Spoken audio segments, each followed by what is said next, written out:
instance, if we can compare human genome to mouse genome and the C. elegans genome, you can see it roughly have the same number of protein coding genes, but the human definitely genome has much larger size compared to other organisms, and human has many different cell types, and even simply in the immune system, we can easily number hundreds of different cell types in the immune system. So this is really how this same number of genes generate the very different diversity. Probably one of the explanation is the alternative splicing.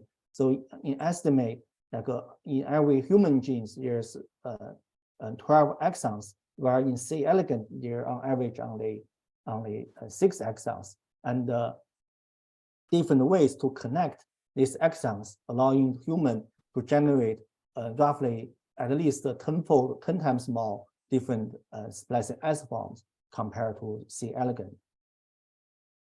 And it's not surprising actually, splicing and alternative splicing, they play very important function in the immune system. Actually, immunologists knows the importance of alternative splicing even before the alternative splicing mechanisms has been molecularly demonstrated. So for instance, immunologists have long developed the antibodies to characterize different T cell subset, and a few of the antibodies best to separate naive T cells versus memory T cells, and they are antibodies against the CD45RA and the CD45RO. Actually, later on, it's found those antibodies, they recognize the same the gene products from the same gene. It's just a different exons were utilized in different stage of the T cell differentiation, and so the antibody just happen to recognize those different splicing isoforms, allowing immunologists to identify different T cell subset. And some of our earlier work demonstrate that the alternative splicing of CD45 is mediated by RNA binding protein we call the HNRNP-LL, which is specifically expressed in the memory T cells or plasma B cells or plasma cells, but not in the naive B cells or naive T cells. So which mediate the splicing of the CD45RA or BRC exons. So it's one of the mechanisms contribute to the T cell differentiation. And in addition to CD45 alternative splicing, actually it's also known that the immunoglobulin has 2 different splicing isoforms. So when naive B cells first acquire, have the rearranged immunoglobulin, they mainly express on the plasma membrane. And when B cells get stimulated, it starts to secrete immunoglobulin. So one of the main difference between the membrane immunoglobulin versus secreted immunoglobulin, it's really through the alternative splicing of the exon encoding the transmembrane domain. In addition to the alternative splicing, actually RNA stability also plays very important function in regulating cytokine mRNA stability. So in this way, the inflammation can be quickly turned on, and after the pathogen has been cleared, it can also be quickly turned off. So allowing us to immune system to precisely control the inflammatory response. And in the last 10 or 20 years, it's through those the increasing amount of the next generation sequencing. Now we have a global understanding of the extensive alternative splicing in lymphocyte.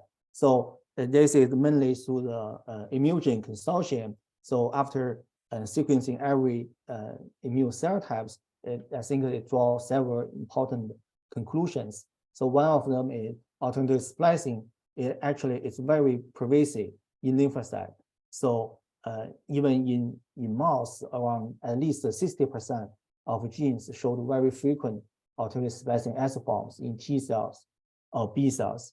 And most importantly, the distribution of those isoforms was most mostly unimodal, which means in certain stage of the lymphocyte differentiation or in certain subset of lymphocyte, only one isoform is predominantly expressed, where in another subset, it's another splicing isoform. It's dominant, and also through comparing those alternative splicing exons, it's been estimated that at least 70% of alternative splicing exons are linked to lineage differentiation. However, those sequencing effort has some limitations. One is the most splicing isoforms, we can identify them bioinformatically, but most of their function are unknown. So some of them and most of them actually have not been studied at all. So the question remains how lineage specific alternative splicing is regulated and how they contribute to lymphocyte differentiation. I think it's still an open question. So now I'd like to move on to my first part of the project I want to share with you. So this is really inspired by unique post-transcriptional mechanisms regulating iron homeostasis. So this has been demonstrated that a lot of the iron, the genes involved or correlated with iron homeostasis contain a unique secondary structure in their 3' UTR or 3' untranslated region or the 5' untranslated region of their mRNA. And those elements, those unique secondary structure, collectively we call them IRE or iron responsive element. What IRE does is they can recruit RNA binding proteins such as the IRP1 or IRP2. And the IRP1 and the IRP2, they're binding to the IRE element. They are directly modulated by the intracellular iron. And so through this mechanism, so the stability or the translation of those mRNA can directly connected to iron homeostasis in the cell. And we also in our earlier effort studies, we also identified some other RNA binding proteins such as PCBP1 also are responsive to the iron homeostasis intracellularly and mediate gene expression in T cells. So then we used the I think this probably and most audience probably know. So the regulatory T cells, they are very important for the differentiation, for the maintenance of the immune tolerance. And the one thing I just want to emphasize is that now we understand actually regulatory T cells is just like effector T cells. You can differentiate into different subsets and have different effector functions. And in addition to their lineage transcription factor, FOXP3, you can also acquire other lineage transcription factors such as TBAC, which we know usually is considered as a Th1 transcription factor. So when we analyze the genes have the potential iron responsive element in their either 5' UTR region or 3' UTR region, we found actually quite a few genes has been implicated in regulating effector Treg function contain iron responsive element.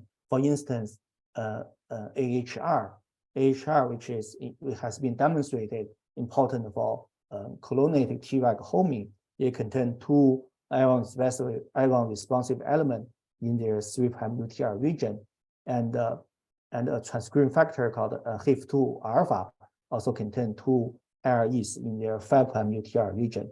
And we also we also stimulated the Treg cells with iron, and we found those IRE containing genes, they are indeed at least responsible to the iron homeostasis in T cells. So mainly motivated by this funding, we decided to go deep to analyze whether the iron homeostasis can through this IRE iron regulated IRE element, and to regulate Treg effector function and Treg differentiation, as well as immune tolerance. So what we first did is to examine the expression of all the potential genes involved with iron homeostasis, their expression pattern, and we found a iron transporter called transferrin receptor 1. They are uniquely highly expressed in effector Tregs compared to conventional conventional T cells or naive Treg cells. So what is TFR1? TFR1 is iron transporter. But it's not. I want to emphasize it's not the only iron transporter on the plasma membrane. So TFR1, it can bind to iron and transferrin complex, and through the endocytosis, and iron will be exported from the endosome into the cytosol and be utilized by biochemical reactions. And then TFR1 will go back to the plasma membrane to allow the cycling of TFR1, allowing the cells to acquire iron. So because the TFR1 is unique, it's highly expressed in Treg cells. So we decided to first take a genetic approach. So we use Treg Cre to cross with TFR1 floss mice. So in the resulting mice, TFR1 is specifically deleted in Treg cells, but not in other lineages. Surprisingly, we found although TFR1 is only TFR1 deficiency actually only make the T cells, they do have reduced iron concentration, but it's reduced just around 30%. But even 30% reduction of intracellular iron in Tregs just make the T cells display a phenotype very similar to scurvy mice. So all the mice basically died within 4 weeks after birth, and they showed the enlarged spleen and lymph node, and this is mainly caused by the expansion of the activated CD4 or CD8 T cells. And this, because TFR1 has been shown to have other functions beyond iron uptake, so we provided the mice with actual iron and found actually the mice can be fully rescued if we bypass the TFR1 to provide Treg cells with extra iron. So the lethality can be fully rescued. So this demonstrates it's really just a partial, as I mentioned, only like a 30% reduction of intracellular iron in Treg cells cause this phenotype. So one of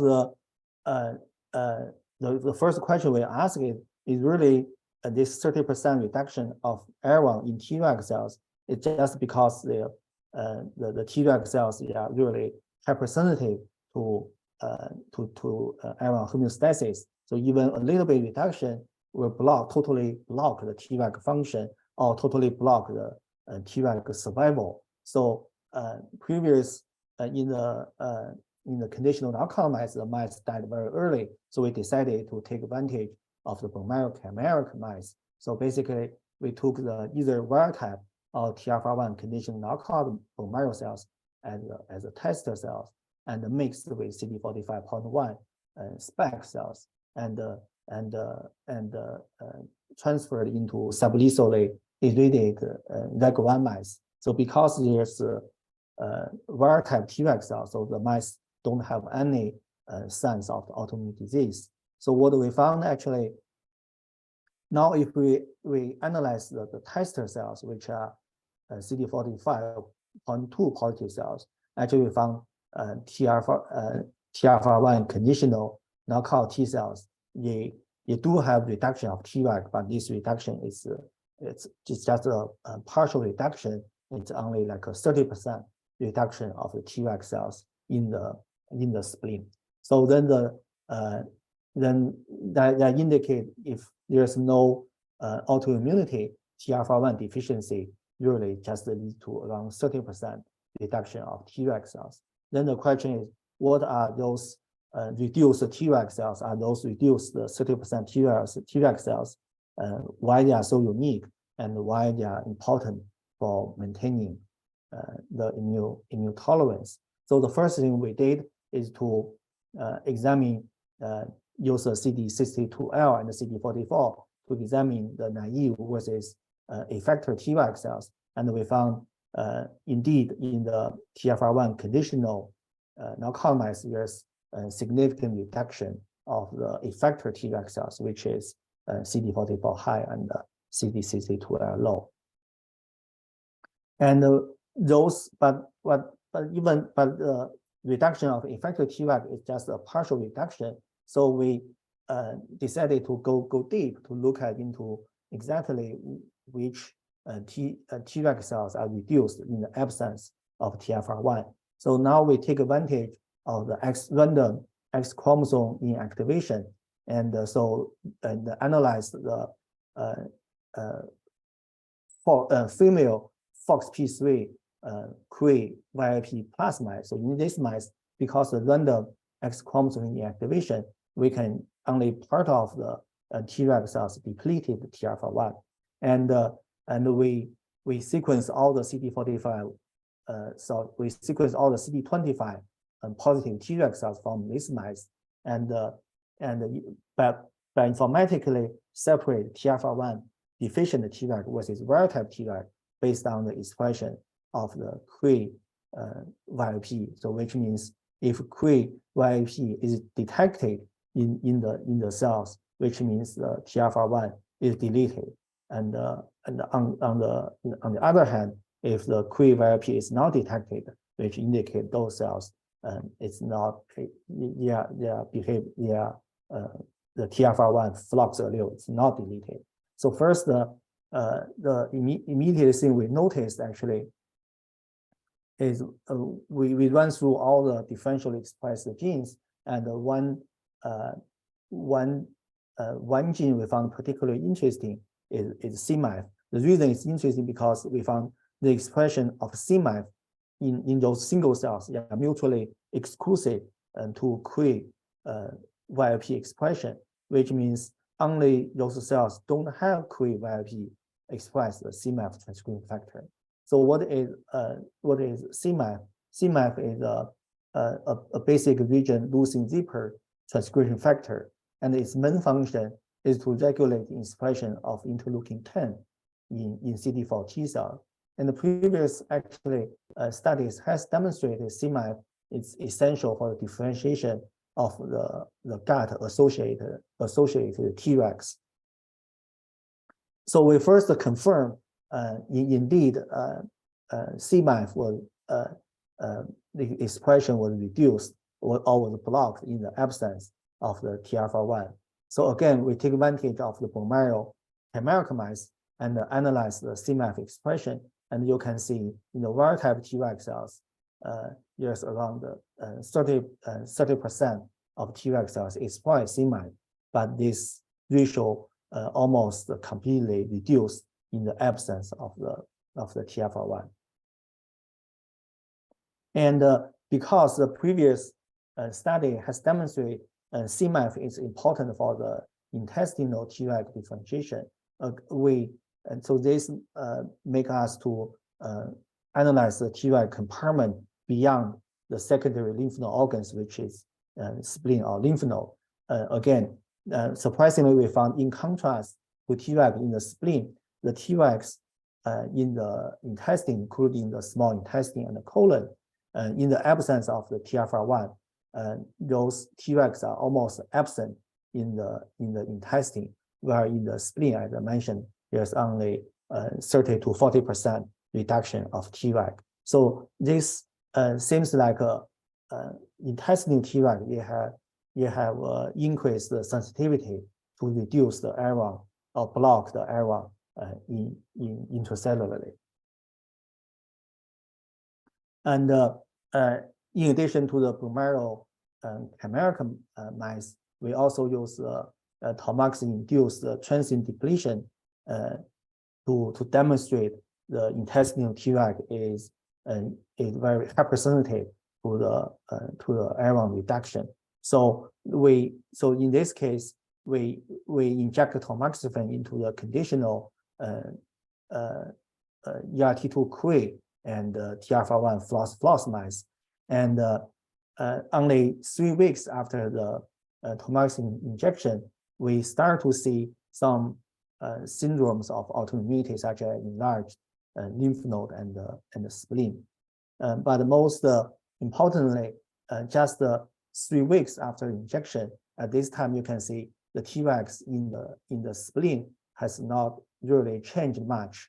But when we analyze the Treg in the small intestine or the colon, you can see their numbers and ratios has been reduced significantly just 3 weeks after the tamoxifen treatment. So again, this further support our conclusion that intestinal Treg are really representative than other Treg cells to the reduction of intracellular iron.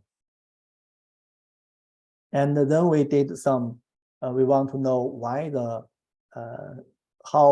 we believe such a mechanism likely to involve the induction of expression of cMAF downstream of the iron. So, but in the middle, so how iron can promote cMAF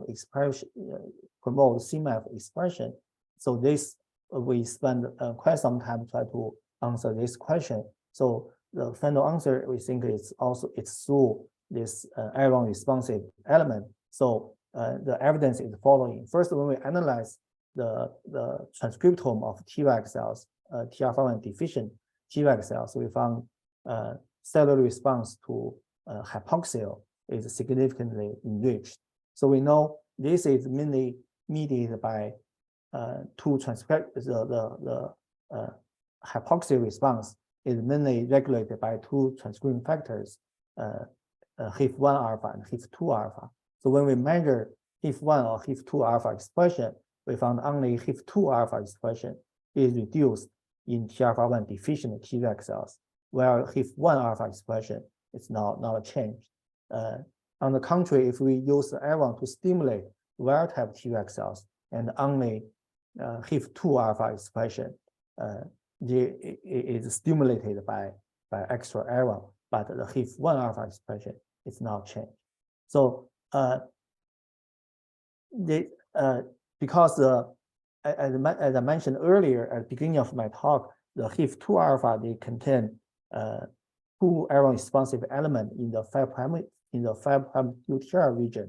So we further confirmed actually indeed HIF2 alpha expression can be regulated by iron through this iron responsive element. So we constructed a luciferase reporter and found first the reporter activity can be increased by additional iron, but this increase of luciferase activity is not caused by the increase of the luciferase mRNA transcription.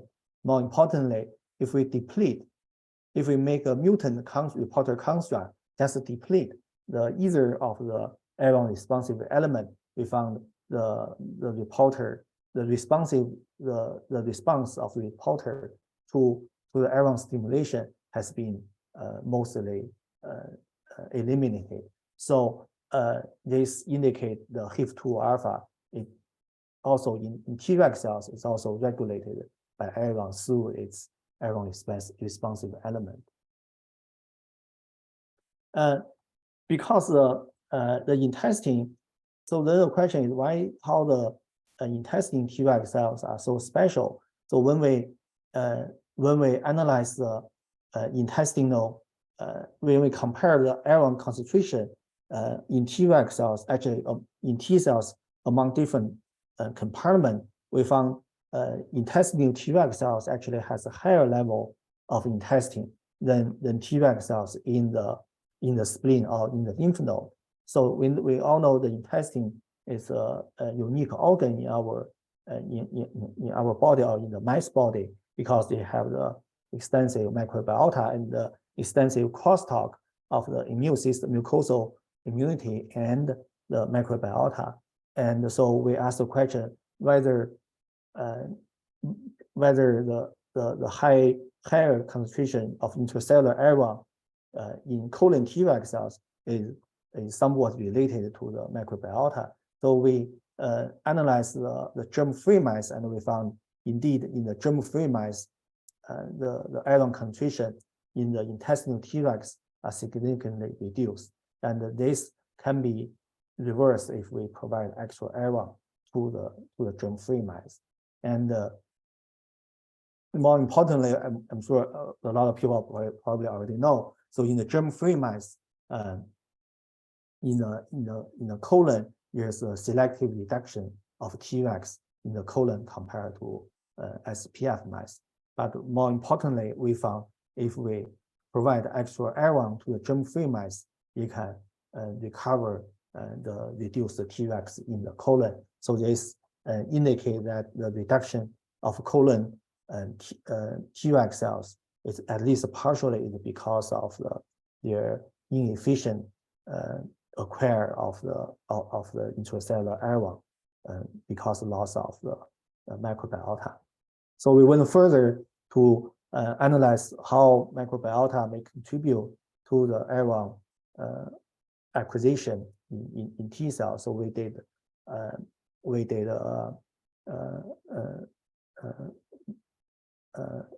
mass spec experiment to analyze the different to compare the metabolite between the SPF mice and the microbiota depleted mice, and we found first consistent to previous studies, and butyrate, which is a short chain fatty acid, is selectively is significantly reduced in the microbiota deleted mice. But we found another short chain fatty acid, pentanoate, which is also reduced in the microbiota deleted mice.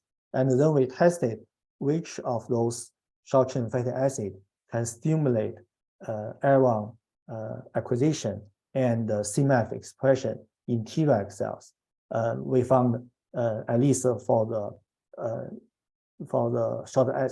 three different short chain fatty acid we tested, only pentanoate but not butyrate can promote cMAF expression as well as increasing the intracellular iron concentration, and this pentanoate promotes cMAF expression is completely dependent on the elevated intracellular iron because its effect can be blocked by iron chelatory. Now we identified the pentanoate can really promote cMAF expression in the colon Treg and promote the iron acquisition in the colon Treg cells. So then we noticed actually in the clinical observations, there's a very good correlation between iron deficiency and the severity of the inflammatory bowel disease. So indeed, the most prevalent non-intestine related syndromes in patient with IBD is iron deficiency. So then because we identified the pentanoate can both promote the iron uptake as well as promote the Treg differentiation. So we asked the question whether pentanoate can be applied to treat both anemia and intestinal inflammation, at least in the animal model. So we use the DSS induced colitis as a model, and we found, so first, consistent to our previous data, if we treat the colitic mice with pentanoate, it can increase the iron level in the body as well as reduce anemia measured by the increased red blood cells in the circulation. More importantly, when we look at the intestine, the inflammation in the intestine also was greatly reduced are following the pentanoate treatment. So that's basically and the first part of my talk. Basically, what we found is like a high level of intracellular area is essential for the differentiation of cMAF effector Treg cells, and the cMAF in Treg cells are induced by HIF2 alpha. Actually, that's something we demonstrate through the chip-seq found HIF2 alpha can directly bind to the promoter region of cMAF.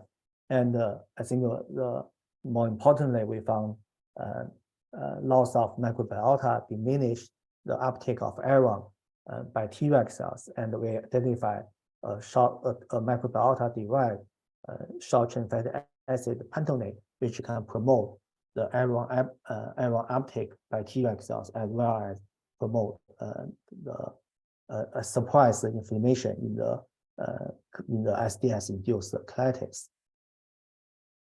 So the first part is mainly talk about how we try to understand the post-transcriptional regulation. In this case, the area responsive element in HIF2 alpha genes regulating immune tolerance in the intestine.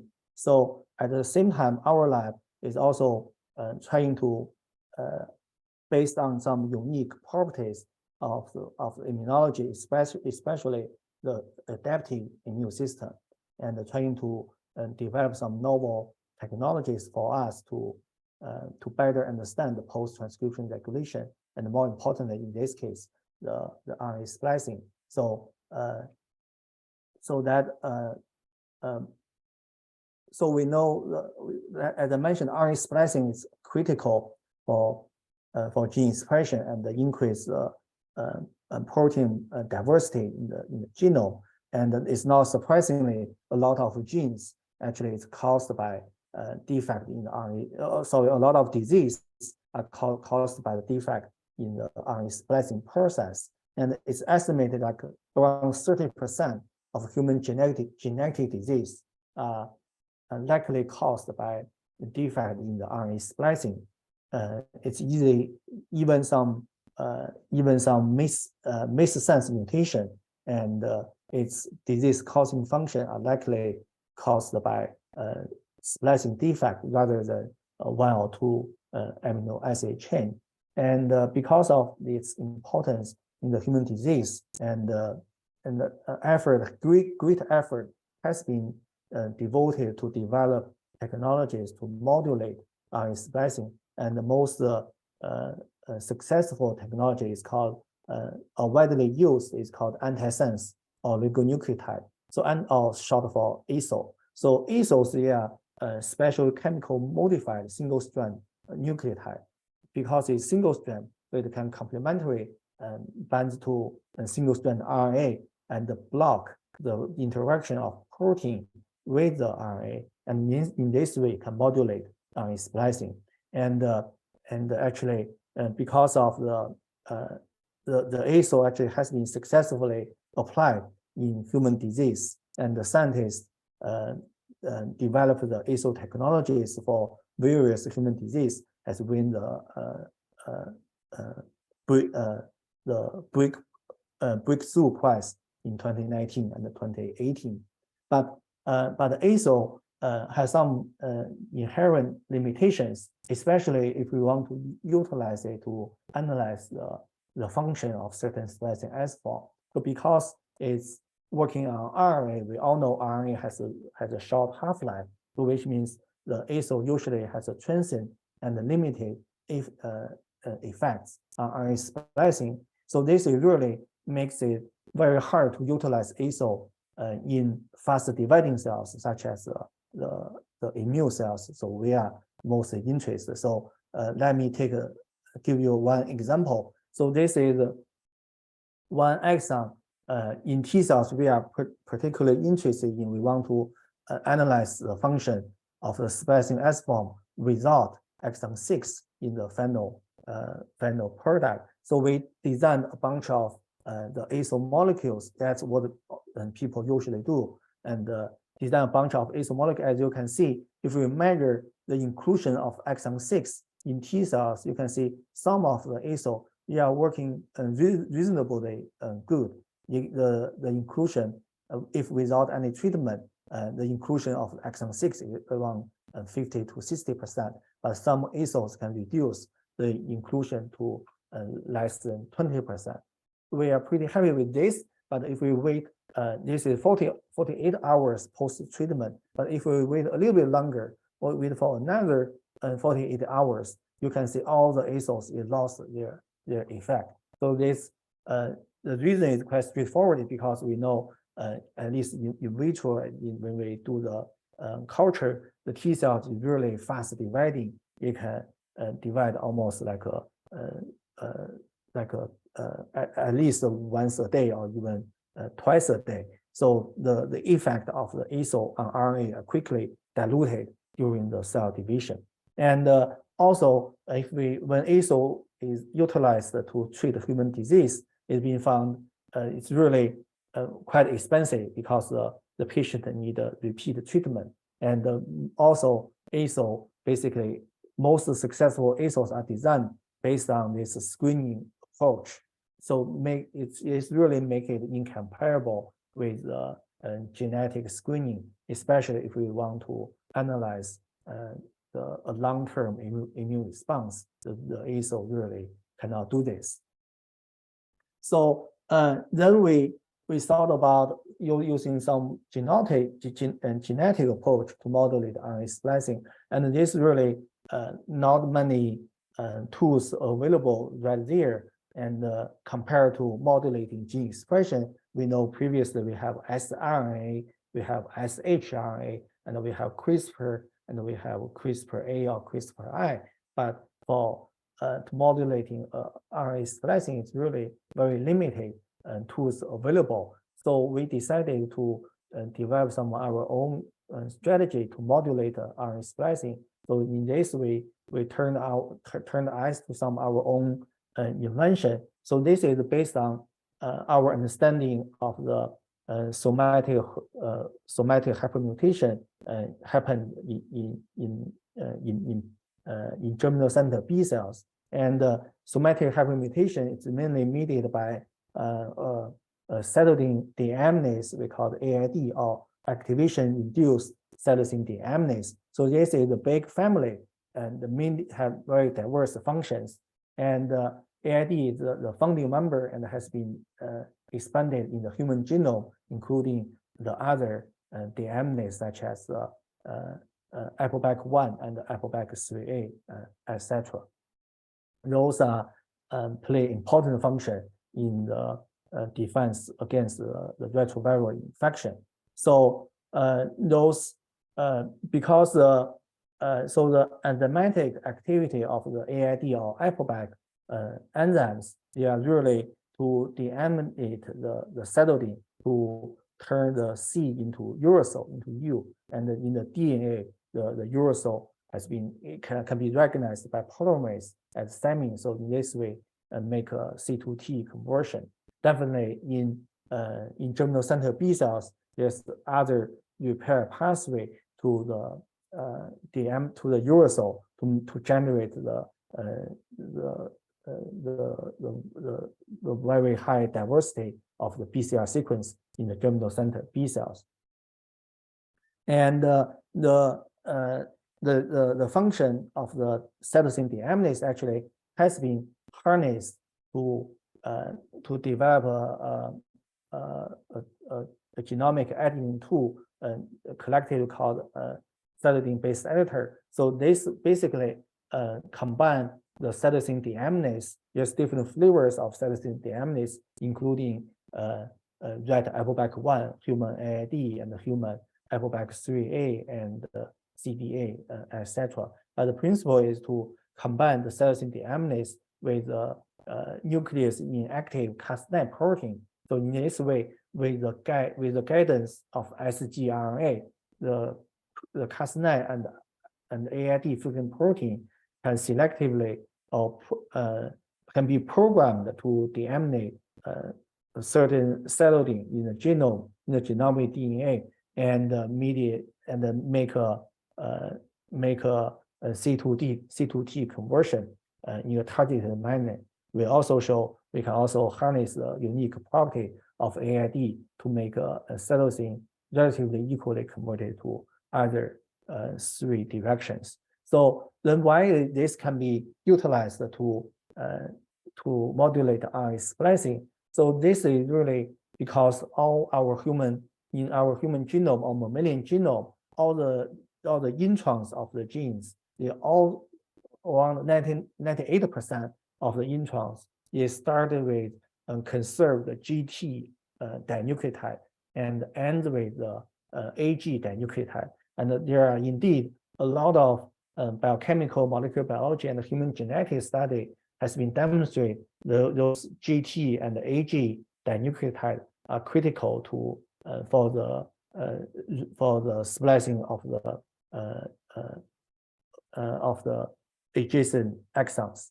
So then we hypothesize if we can really utilize the base editor we have developed, basically the CRISPR and the AID fusion protein to selectively target the splice site at the intron sequence. And then in this way, ideally, we can make it predictable, precise, and persistent. And because we make the change in the genomic DNA, so it can be comparable with the high throughput sequencing.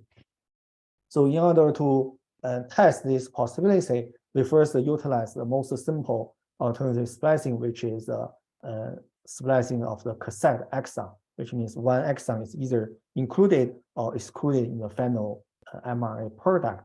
Again, we utilize something we are very familiar with, which is splicing of the CD45 different extracellular exons. So we designed a strategy to convert the 5' splice site at the CD45 RB cassette exon to make the GT dinucleotide into AT dinucleotide using our CRISPR AID fusion protein or base editor. Then we should able to skip the RB exon and generate a RA exon connected with RC exon. And this is indeed what we found. So first we show we can very efficiently induce the intended G to A change at the splice site.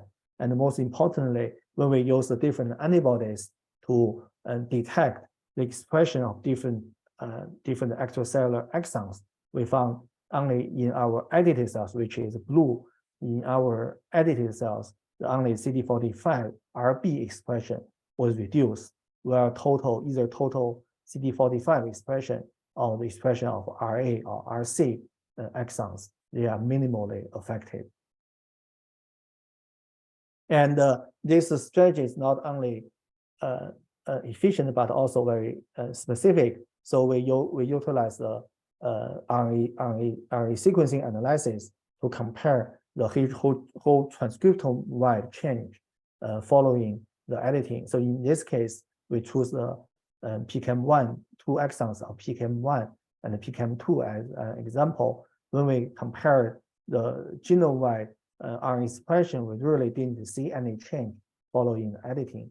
But then we calculated all the splicing event and found only the PKM1 splicing, which is what we intended, the target exon in our experiment, they are changed, where the majority, the other splicing event, they are not changed, significantly changed. And we also, so in this way, basically, by targeting the dinucleotide at the splice site, we can easily modulate the exon inclusion or exclusion. But this is, in a sense, we disrupt the exon recognition and cause a splicing change. We also want to see whether if we can increase the inclusion of a certain exon. So this is much challenging because we all know it's easy to disrupt a biochemical reaction or a protein or anything than just to improve it, almost work against of the evolution. So Then we turn into another cis regulatory element to modulate RNA splicing, which is called polypyrimidine track, which is a poly TC sequence right in front of the 3' splice site of the exon. So previous biochemical study has shown the polypyrimidine track is more stronger if there's a T over C. So we think if we can convert Cytidine into T in the polypyrimidine track, so we can increase the inclusion of the following exon. So that's basically what we demonstrated.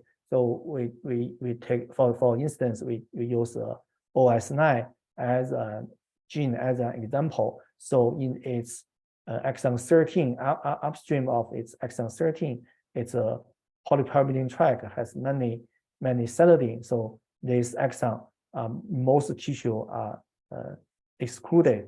But when we do the editing and convert the Cytidine into semi, you can see now the inclusion of this exon has been dramatically increased following the editing.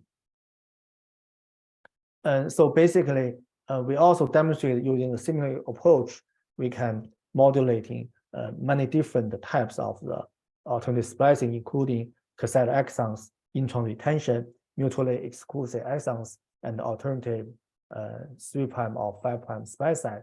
And this is really again allow us to do both gain of function and loss of function analysis of splicing isoform. And more importantly, we can easily make this comparable with high throughput screening. Actually, indeed, one of the main effort in the lab now is to do the screening in T cells to really understand what those T cell or cell type specific splicing isoforms are important for the T cell subset differentiation.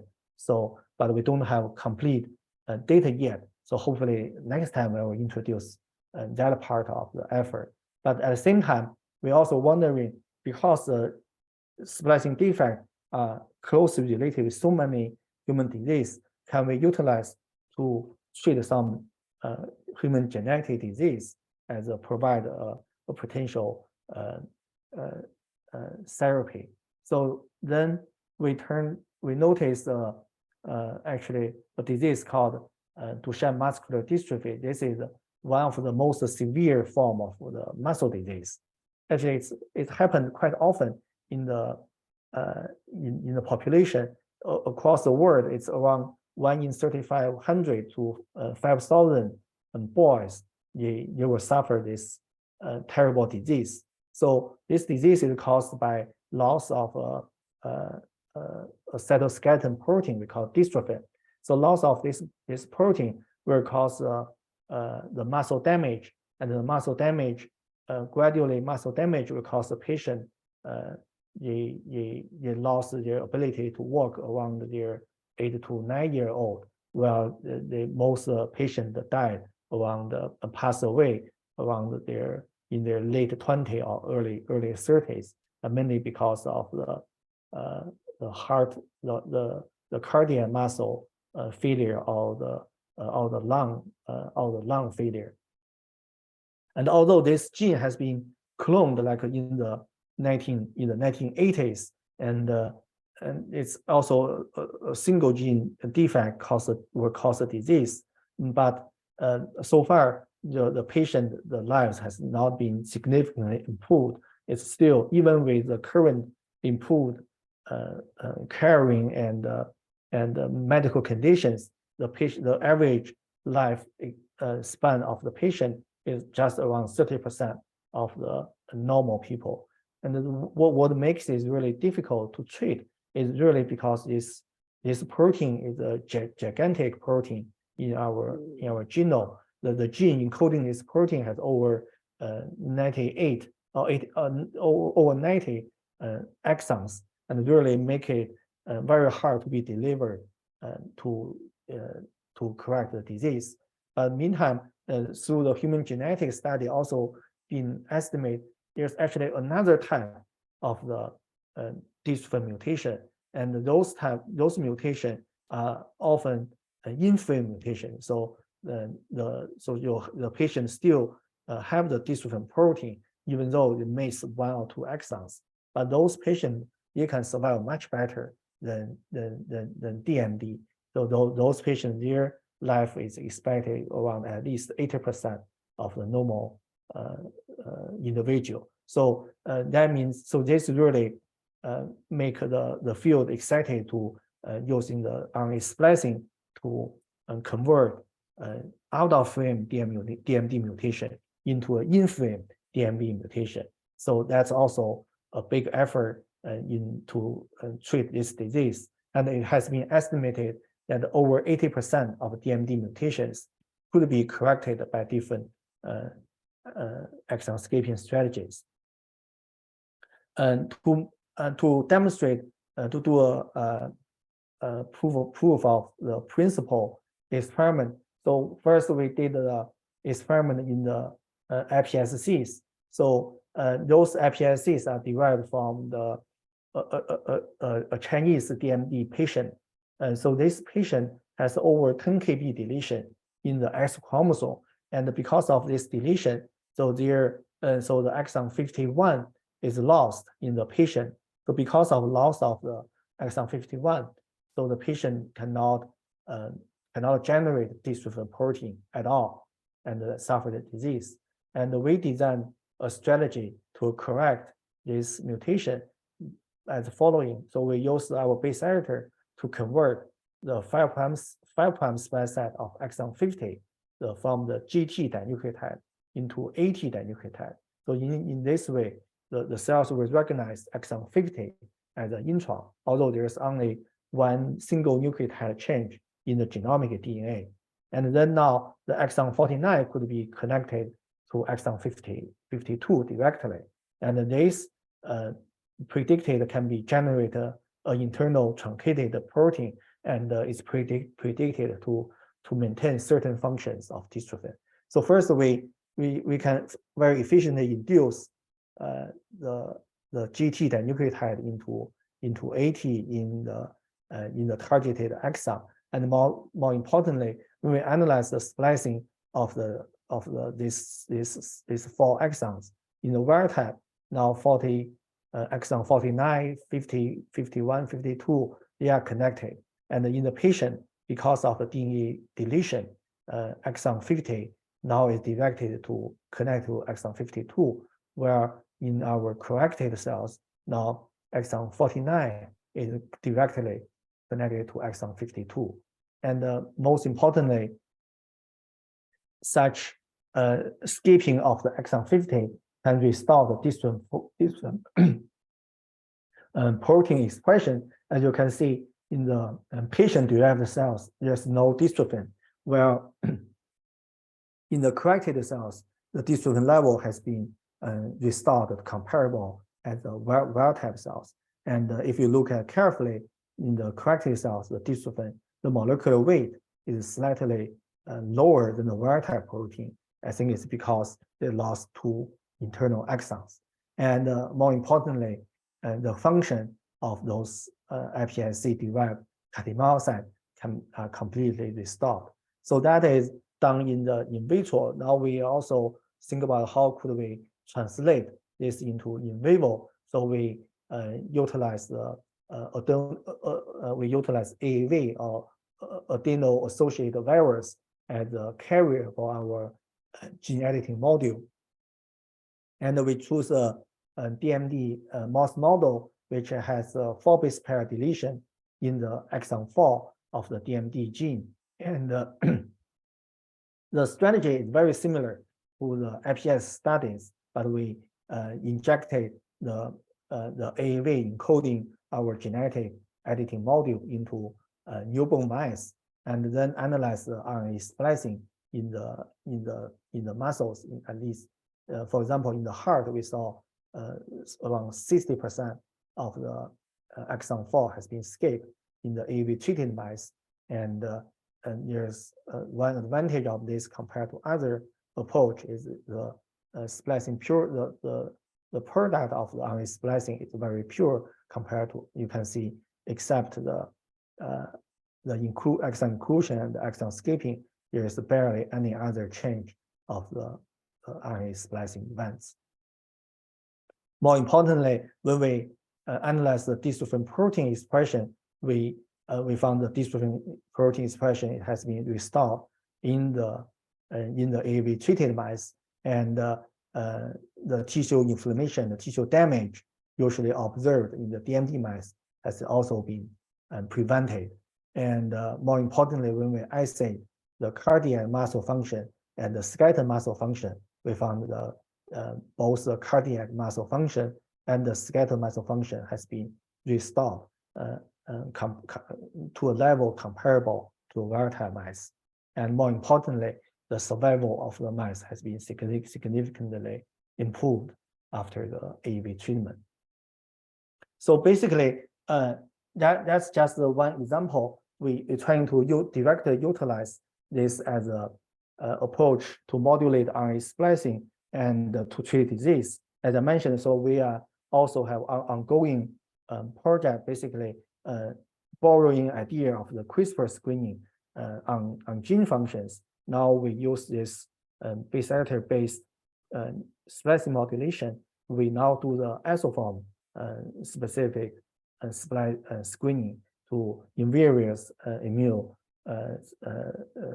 T cell subset, really, and trying to understand which splicing isoform is critical for T cell subset differentiation functions. And this, we believe, could provide more target to either treat disease or to modify the T cells to improve current immunotherapies and to the disease. So basically, that is the topic I want to cover in today's webinar. And finally, I'd like to first, most importantly, thank the postdoc and the students who carried out all the project. So the first part, the Treg project is mainly characterized by a graduate student and currently a postdoc in the lab, Dr. Julie Zheng. And the second part is mainly initially was carried by Dr.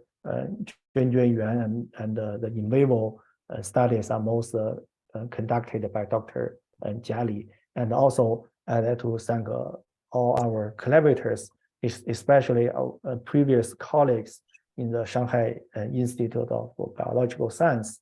Because as I mentioned, myself was trained as an immunologist, so really a lot of colleagues help us to establish all kinds of the muscle assays, including Dr. Ding Qiulong and Dr. Yang Huangtian and Dr. Hu Ping. I would also like to thank the clinicians also collaborated us, especially to provide us very important patient-derived iPSCs, including Dr. Xiaofang Sun from the Guangzhou Medical University and Dr. Yi Dai from the Xiehe Yuan. So finally, I'd like to thank our funding support, including the NSFC and Chinese Academic Ministry of Science and Technology, also the start-out fund from the Westlake University. Okay, I think I will stop here and take some questions. Okay.